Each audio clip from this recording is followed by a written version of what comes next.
nurun wa kitabun mubin yahdi billah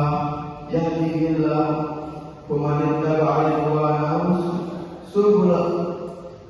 musul salam wa yuhdiluhum ila zulumati ila nur bi'idnihi wa yahdihim ila siratal mustaqim.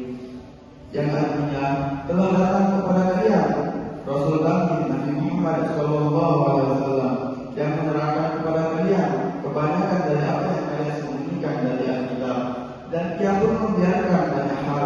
Sungguh telah datang kepada kalian dari Allah cahaya dan kitab yang terang. Allah memberi petunjuk dengannya bagi seorang yang mengikuti jalan keridhaannya, ke jalan-jalan yang menuju selamat. Dan Dia menerangkan orang-orang itu dari kegelapan kepada cahaya dengan izinnya, serta memberi petunjuk kepada mereka ke jalan yang lurus.